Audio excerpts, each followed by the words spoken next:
Programme میں ایک بار پھر خوش آمدید۔ حافظ صاحب، ہم بریک سے پہلے گنڈاپور صاحب کا آپ ذکر کر رہے تھے اور یہی ایک ایشو بھی ہے، ایک پوائنٹ یہ بھی ہے کہ گنڈاپور صاحب کی کارکردگی کے حوالے سے یا خیبر پختونخوا میں امن امان کی صورتحال کے حوالے سے ایک تنقید ضرور ہوتی ہے، اور حال ہی میں ہم نے آپ کا ایک بیان بھی دیکھا جو گنڈاپور صاحب کے سی ایم بننے کے حوالے سے تھا کہ وہ کس کی سفارش پر آئے ہیں، کس کے این او سی پر آئے ہیں۔ تو سر JUIF کیا سمجھتی ہے؟ آپ کو کیا تحفظات، گنڈاپور صاحب کیسے سی ایم بنے ہیں؟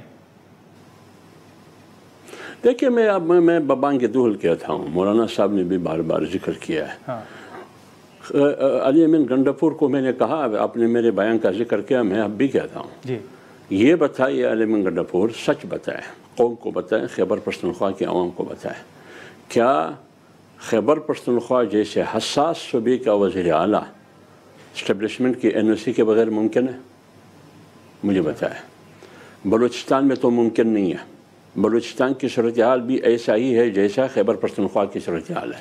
وہاں میں یہ کہتا ہوں، یقین کے ساتھ کہتا ہوں کہ بلوچستان میں چیف منسٹر اسٹیبلشمنٹ کی NOC کے بغیر نہ آیا ہے، نہ ایک گھنٹہ وہ منسٹر رہ سکتا ہے چیف منسٹر۔ یہی صورتحال خیبر پختونخوا کی ہے کہ علی امین گنڈاپور اسٹیبلشمنٹ کی NOC پر وہ صوبائی اسمبلی کا ممبر بنے، ان کی NOC پر آپ چیف منسٹر بنے۔ آگے بھی اگر وہ NOC، وہ طاقت NOC ریورس کرے گی تو یہ ایک گھنٹہ بھی چیف منسٹر نہیں رہے گا۔ میں نے یہ کہا، پھر بتائیے NOC کس نے دی آپ کو؟ پھر اگر میں ٹھیک نہیں کہہ رہا، پھر آپ بتائیے۔ آپ کی خود PTI کے اندر آوازیں اٹھ رہی ہے علی امین گنڈاپور کے خلاف، PTI کے اندر ان کے خلاف آوازیں اٹھ رہی ہیں، کرپشن کے الزامات لگ رہے ہیں، PTI کے اندر سے الزامات لگ رہے ہیں، باقاعدہ یہ جلسوں میں ان کے خلاف تنقید کی جاتی ہے، کہتے ہیں کہ یہ کیا ہے؟ میں نے کہا بھی کہ نہ تر ہے نہ بٹھیر ہے، پتہ نہیں یہ کون سا نمونہ ہے۔ اور دوسری بات یہ ہے کہ یہ نہ 3 میں ہے نہ 13 میں ہے، یہ 313 کا نمائندہ ہے۔ چلیں، ایک ایشو جو سینٹ انتخابات کا ہے، اب مخصوص نشستوں کے بعد سینٹ انتخابات بھی ہو رہے ہیں اور ہمیشہ ایک تنقید ہوتی ہے کہ پیسے کا استعمال ہو رہا ہے اور ہارس ٹریڈنگ جو ہے وہ ہو رہی ہے۔ ایک تو یہ بتائیے گا کہ کیا واقعی پیسے کے استعمال کے حوالے سے شکایات ہیں، درست ہیں؟ اور دوسرا، نون لیگ اور پیپلز پارٹی بھی آپ سے رابطے میں ہے، تو کیا تینوں جماعتوں کا مل کر کوئی الیکشن لڑنے کا فیصلہ ہوا ہے؟ دیکھیے، یہ تو میں قبل از وقت مولانا صاحب سے بھی یہ سوال پوچھا گیا، انہوں نے کہا یہ بات قبل از وقت ہے کہ ہم سیٹ ایڈجسٹمنٹ کریں گے، اگر تو کس کے ساتھ کریں گے؟ کیا ہم سیٹ ایڈجسٹمنٹ نہیں کریں گے؟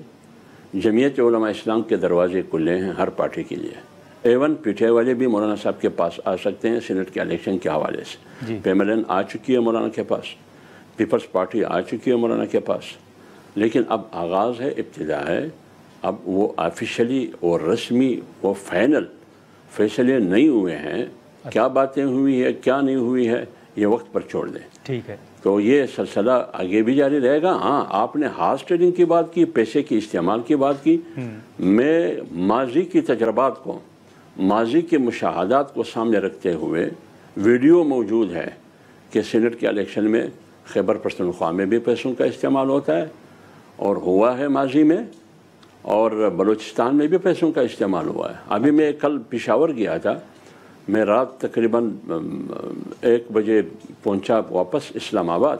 ٹھیک ہے، وہاں مجھے بتایا گیا کہ 1 ووٹ کی قیمت 22 کروڑ ہے۔ اچھا، 1 ووٹ کی قیمت یا 1 MPA کی قیمت؟ یار ہر MPA کے 4 ووٹ ہوتے ہیں، ہر MPA کے، تو 1 MPA کے 4 ووٹ ہے، 4 ووٹ کی قیمت 22 کروڑ، اور یہ بڑھ بھی سکتا ہے، یہ قیمت بڑھ بھی سکتی ہے، اضافہ بھی ہو سکتا ہے۔ اب آپ اندازہ لگائیے، جمعیت علماء اسلام کی تو کوشش یہ ہے کہ ہارس ٹریڈنگ کا دروازہ بند ہو۔ لیکن آپ حالیہ ہونے والے انتخابات میں پیسے کے استعمال کی بات کر رہے ہیں؟ میں آج کی بات کر رہا ہوں، میں کل آیا تھا، میں آپ کو کیا کہہ رہا ہوں، میں گزشتہ کل آیا، گزشتہ کل میں پشاور میں تھا، رات 1 بجے میری واپسی اسلام آباد ہوئی، وہاں مجھے کہا گیا کہ 1 MPA کی قیمت ابھی مارکیٹ میں 22 کروڑ روپے، مبینہ طور پر یہ میں سن رہا ہوں۔ وہاں مجھے لوگوں نے کہا اب حقیقت کیا ہے یہ تو پھر پتہ چلے گا، اور پیسہ کس کے پاس ہے؟ ایک عرض کر لوں، پیسہ تو جمعیت علماء اسلام کے پاس تو پیسہ نہیں ہے، پیسہ کس کے پاس ہے؟ کون پیسہ استعمال کر سکتا ہے؟ وہ 22 سے 30 کروڑ روپے تک بھی قیمت بڑھ جائے گی، اضافہ ہو سکتا ہے قیمت میں، 40 تک بھی۔ حافظ صاحب، یہ جیسے آپ نے پیسے کے حوالے سے ذکر کیا تو JUIF کے پاس تو پیسہ نہیں ہے، لیکن پھر آپ کو خدشات کیا ہیں؟ کون سی جماعت پیسہ استعمال کر سکتی ہے؟ ماضی میں کن جماعتوں نے استعمال کیا ہے؟ ماضی دیکھیے،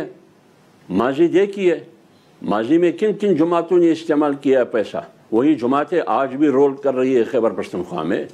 اب دیکھتے ہیں، میں تو یہ کہہ رہا ہوں کہ میں نے سنا، اب دیکھتے ہیں، سینٹ الیکشن آ رہا ہے، پیسہ استعمال ہوگا یا نہیں ہوگا وہ خود بخود آپ کو معلوم ہوگا، قوم کو معلوم ہو جائے گا۔ چلیں ٹھیک ہے، بہت شکریہ سر وقت نکالنے کا۔ ناظرین، حافظ حمداللہ صاحب کی گفتگو آپ نے سنی، بڑی اہم انہوں نے بات کی ہے اور انہوں نے یہ دعویٰ بھی کیا ہے، اور ان کے مطابق جو خیبر پختونخوا میں سینٹ انتخابات ہیں اس میں پیسے کے استعمال کے حوالے سے ابھی سے باتیں جو ہیں وہ شروع ہو گئی ہیں، اور ان کے مطابق ایک MPA کی جو قیمت ہے مبینہ طور پر حافظ حمداللہ صاحب کے مطابق وہ 22 کروڑ کے قریب ہے، اور وہ قیمت بڑھ بھی سکتی ہے۔ یہ ایک سنگین ایک دعویٰ، یا ہم کہیں کہ ایک الزامات ماضی میں بھی لگتے رہیں، تو ان تمام ایشوز کو بھی دیکھنا چاہیے۔ ہم یہاں پر ایک مختصر سا بریک لیتے ہیں، اور بریک کے بعد پاکستان تحریک انصاف کے رہنما اور جو وکیل ہیں نعیم حیدر پنجوتا صاحب، وہ ہمیں جوائن کریں گے۔